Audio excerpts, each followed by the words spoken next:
আসসালামু আলাইকুম বন্ধুরা, কেমন আছো তোমরা সবাই? আমি নিলয় আর আমি তোমাদের মাইসা আপু। আমাদের চ্যানেলে তোমাদের সবাই স্বাগত। বন্ধুরা, আজকে আমরা এমন একটা জিনিস সম্পর্কে জানবো যা শুনলে তোমরা চমকে উঠবে। হ্যাঁ, আজকে আমরা জানবো কিভাবে আমাদের একটা ছোট ভুল আমাদের অনেক বড় ক্ষতি করে ফেলে। তাহলে চলো দেখে নেওয়া যাক আজকের পর্ব। জানিস, আজ ক্লাসে আরিফ অঙ্কটা পারলো না। ও মনে হয় বাসায় একদমই পড়াশোনা করে না। হ্যাঁ, ঠিক বলেছিস। আরিফ তো সব সময় এরকমই করে। ওর হিজাবটা দেখো, আজ খুব মজার লাগছে। হ্যাঁ, আর কালও কি করেছিল মনে আছে? খুব লজ্জাজনক। নিলয়, টিফিনের সময় তোমরা অত হাসাহাসি করছিলে কেন?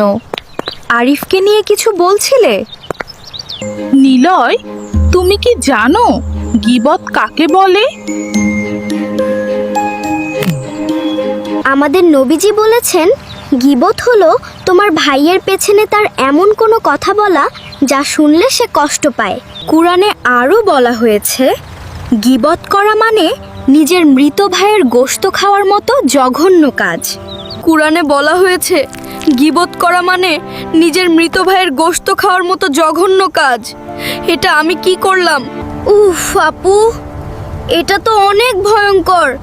আমি তো শুধু আরিফ পড়তে পারে না সেটা বলেছিলাম। কিন্তু আপু, আরিফ তো সত্যিই অঙ্ক পারে না। সত্য কথা বললেও কি গীবত হয়? হ্যাঁ নিলয়, যেটা সত্য সেটা পেছনে বললে গীবত, আর যেটা মিথ্যা সেটা বললে হয় অপবাদ, যা আরো বড় গুনাহ। নিলয়, পরনিন্দা করলে মানুষের ভালো কাজগুলো নষ্ট হয়ে যায়। আমরা কি চাই আমাদের সওয়াব অন্য কেউ নিয়ে নিক? না বাবা। ওরা আমার দিকে তাকিয়ে হাসছে কেন? আমার খুব কষ্ট হচ্ছে। আমি খুব ভুল করেছি। আরিফ জানলে কত কষ্ট পাবে।